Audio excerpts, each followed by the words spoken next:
నేను ఈ full time జాబ్ని వదిలేశాను. 6 డిజిట్ శాలరీ వచ్చేది. 10 క్లాసెస్లో కంప్లీట్ చేయాల్సిన టాపిక్ని 5 క్లాసెస్లోనే కంప్లీట్ చేయమంటారు. మార్నింగ్ 8 నుంచి నైట్ 10 వరకు లెక్చరర్ అవైలబుల్గా ఉండాలి. అంటే షెడ్యూల్స్ అన్నీ బాగా స్పీడ్గా ఉండటం, ఆ స్పీడ్తో నేను పోటీ పడలేకపోవటం, నేను నా జాబ్ని ఎంజాయ్ చేయలేకపోతున్నాను. ఎవ్రీ మంత్ 6 డిజిట్ శాలరీ వస్తున్నప్పుడు ఆ మంత్లో ఉన్న ఎక్స్పెన్సెస్ అన్నీ చాలా ఈజీగా కవర్ అయిపోయాయి. నాకు హ్యాపీగా ఉంది, డైలమాగా ఉంది. ఆన్లైన్ టీచింగ్ బిజినెస్ చేయాలి అనేది నా ఇంటెన్షన్. హాయ్, ఎలా ఉన్నారు అందరూ? నా పేరు బాలాజీరావు. నేను ఇప్పటి వరకు 22 ఇయర్స్ ఫుల్ టైం మ్యాథమెటిక్స్ ఫ్యాకల్టీగా వర్క్ చేశాను. అయితే రీసెంట్గా ఒక చాలా పెద్ద డెసిషన్ని తీసుకున్నాను. అదేంటంటే ఫిబ్రవరి 28, 2026 నేను ఈ ఫుల్ టైం జాబ్ని వదిలేశాను. ఇది చాలా పెద్ద డెసిషన్.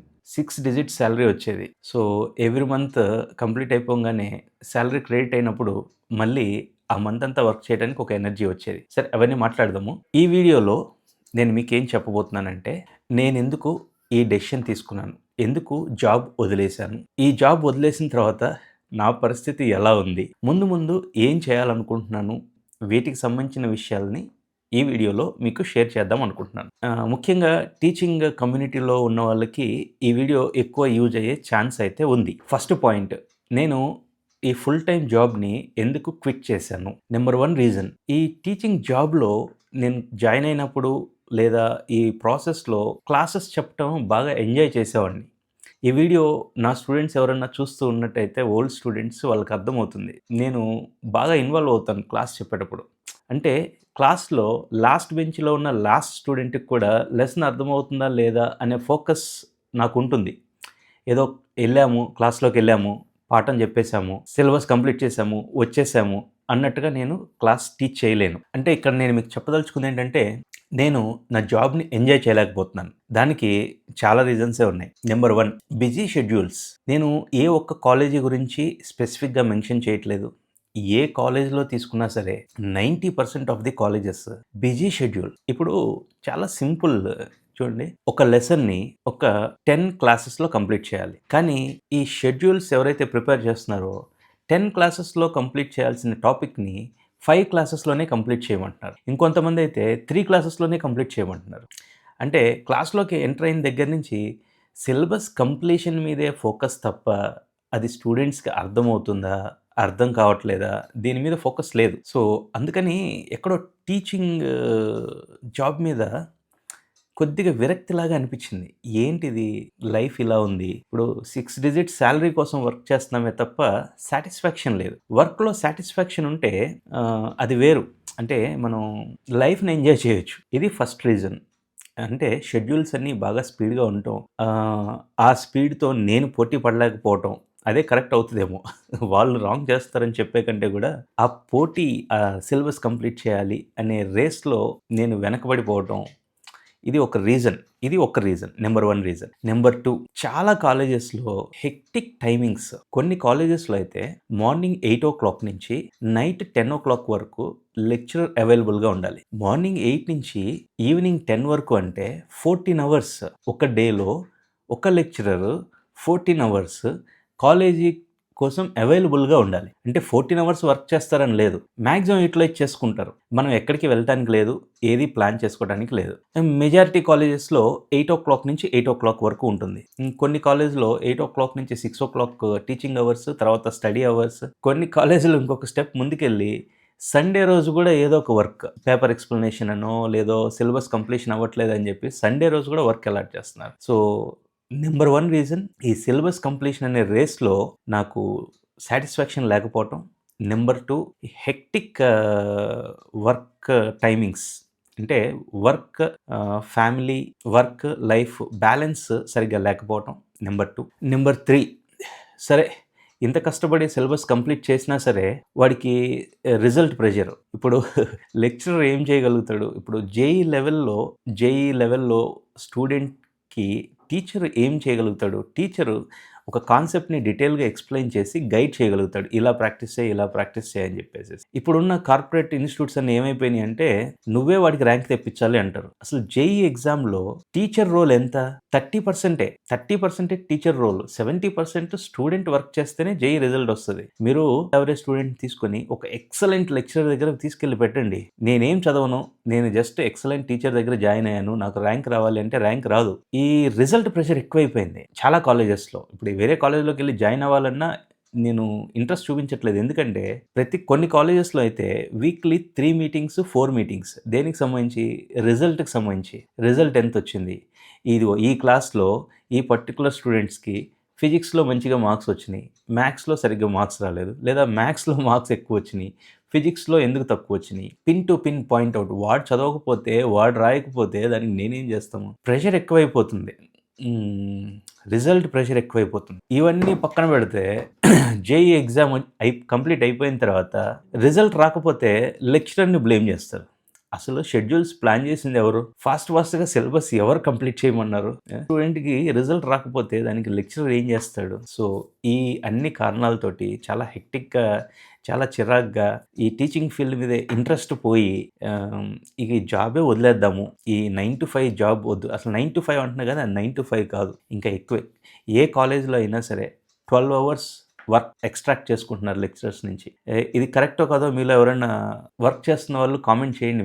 మీ కాలేజ్లో 8 hours వర్కింగ్ టైం ఉందా, 10 hours వర్కింగ్ టైం ఉందా, 14 hours వర్కింగ్ టైం ఉందా అని ఒకసారి కామెంట్ చేయండి. అలాగే మిమ్మల్ని కాలేజీలకి సండే రోజు కూడా వచ్చి వర్క్ చేయమంటున్నారా లేదా, అది కూడా కామెంట్ చేయండి. జనరల్గా మనకి పర్ డే 24 hours ఉంటాయి కదా, దాన్ని 3 partsగా డివైడ్ చేద్దాం.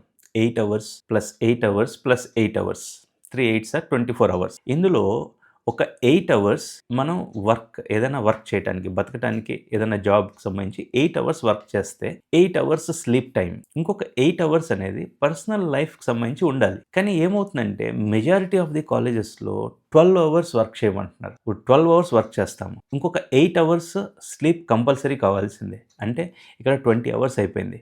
రిమైనింగ్ ఎంత అవర్స్ ఉన్నాయి? 4 hours ఉన్నాయి. ఈ రిమైనింగ్ 4 hours ఒక 2 hours మన రెగ్యులర్ ఫుడ్ తినడానికి కానీ, ఫ్రెష్ అప్ అవటానికి కానీ, అవి 2 hours మినిమం. ఇంకా మన దగ్గర మిగిలింది ఎంత? 2 hours.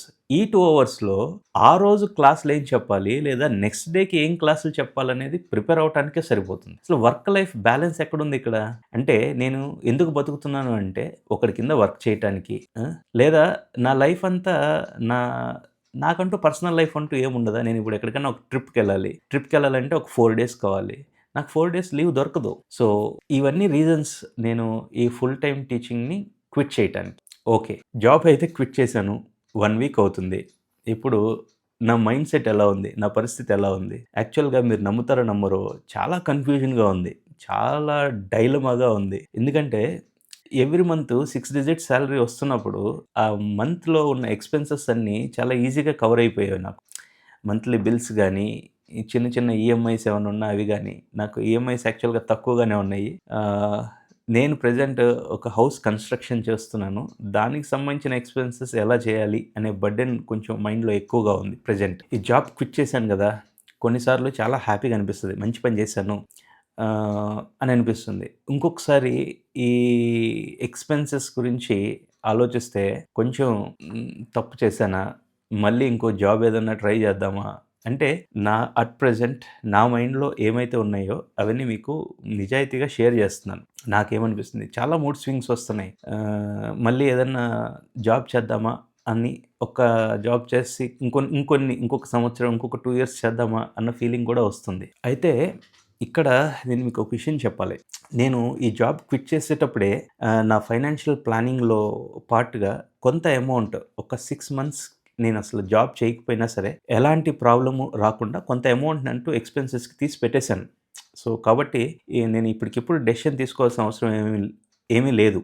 కానీ నా మైండ్లో ఏం రన్ అవుతుంది అనేది మీకు చెప్తున్నాను. ఓకే, సో మీరేమన్నా వాల్యుబుల్ సజెషన్స్ అనిపిస్తే కామెంట్ చేయండి. యాక్చువల్గా నా ఏజ్ ఇప్పుడు 47 years, 47th year రన్ అవుతుంది, 46 years కంప్లీట్ అయిపోయినాయి. సో నేను స్లోగా ఈ ఫాస్ట్ పేస్ నుంచి స్లో పేస్కి వెళ్దామన్న ఉద్దేశంతోనే జాబ్ క్విట్ చేశాను. క్విట్ చేసేటప్పుడే 6 monthsకి సరిపడా సఫిషియెంట్ ఫండ్స్ అని నేను ఒక అకౌంట్లో పెట్టేసేసి క్విట్ చేశాను. హ్యాపీగా ఉంది. డైలమాగా ఉంది. ఓకే. సో, ప్రెజెంట్ నా పరిస్థితి అయితే ఇలా ఉంది. యాక్చువల్‌గా నేను ఇలా క్విట్ చేయాలని అనుకున్నప్పుడు ఇది ఇప్పటికిప్పుడు అనుకున్నది గాదు. ఒక చాలా 3, 4 ఇయర్స్ నుంచి నేను జాబ్ క్విట్ చేయాలని అనుకుంటున్నాను. చేయలేకుండా అలా ఫార్వర్డ్ అవుతూ వస్తుంది. నేను మీకందరికీ తెలిసే ఉంటుంది. నాకు బీఆర్ మ్యాథ్స్ క్లాస్ అనే యూట్యూబ్ ఛానెల్ ఉంది. అందులో 54,000 సబ్స్క్రైబర్స్ ఉన్నారు. అందులో రెగ్యులర్‌గా వీడియోస్ పెట్టట్లేదు. కానీ అది ఒక సక్సెస్‌ఫుల్ యూట్యూబ్ ఛానల్. ఎందుకంటే ఒక ఎడ్యుకేషనల్ కంటెంట్‌కి 54,000 సబ్స్క్రైబర్స్ ఉన్నారంటే మీరు అర్థం చేసుకోండి. ఇప్పుడు ఎంటర్‌టైన్‌మెంట్ ఛానల్ ఏదో ఉంది. దానికి 54,000 సబ్స్క్రైబర్స్ అంటే చాలా ఈజీగా అవుతారు. ఎడ్యుకేషనల్ కంటెంట్ ఉన్న ఛానల్‌కి 54,000 సబ్స్క్రైబర్స్ అంటే it's a big number. So, నేను ఆన్‌లైన్‌లోనే నాకు నచ్చిన పేస్‌లో, నాకు నచ్చిన లాంగ్వేజ్‌లో యాక్చువల్‌గా ఆ channel English YouTube channel. English లాంగ్వేజ్‌లో టీచ్ చేస్తూ ఉంటాను. ఇప్పుడు నేను తెలుగులోనూ టీచ్ చేయాలనుకుంటున్నాను. యాస్ వెల్ యాస్ ఇంగ్లీష్‌లో గూడా సెపరేట్‌గా వీడియోస్ చేయాలి అని అనుకుంటున్నాను. ఎందుకంటే నేనిప్పుడు ఫుల్ టైమ్ ఫ్రీగా ఉన్నాను కాబట్టి. సో, ఒక 2-3 మంత్స్ నేను రెగ్యులర్ ఫార్మాట్‌లో ఐప్యాడ్ యూజ్ చేసి వీడియోస్ చేస్తూ ఉంటాను. అదే ఫార్మాట్‌లో చేసి ఒక 3-4 మంత్స్‌కి నేను ఏదైతే హౌస్ కన్‌స్ట్రక్షన్ చేస్తున్నానో, ఆ హౌస్ కన్‌స్ట్రక్షన్ కంప్లీట్ అయిపోతుంది. సో, అందులో ఒక చిన్న స్టూడియో సెటప్ లాగా చేసి ఆన్‌లైన్ టీచింగ్ బిజినెస్ చేయాలి అనేది నా ఇంటెన్షన్. సో, అలాగే నేను కర్ణాటకలో జాబ్ చేస్తున్నాను. ఇప్పుడు కర్ణాటకొచ్చి కూడా 17 ఇయర్స్ కంప్లీట్ అయిపోతుంది. సో, నేనిక్కడ మొత్తం అంతా క్విట్ చేసేసి I'm going back to my native place. So, నేను నా ఇన్వెస్ట్‌మెంట్స్ అన్నీ కూడా కర్నూల్‌లో చేశాను. సో, అందుకని చెప్పేసేసి I'm moving back to Kurnool. So, ఇక్కడ అంతా క్విట్ చేసేసి కర్నూల్ వెళ్తున్నాను. సో, ప్రెజెంట్ ఏదైతే జరిగిందో అది మీతో షేర్ చేసుకున్నాను. ఇప్పటివరకు ఏం జరిగిందనేది. ముందు ముందు గూడా ఇట్లాగా లైఫ్‌లో ఏమేం జరుగుతుంది, ఏమేం ప్రోగ్రెస్ అవ్వబోతుంది అనే వీడియోస్‌ని మీతో షేర్ చేసుకుంటాను. Hope you will like it. Take care. Bye.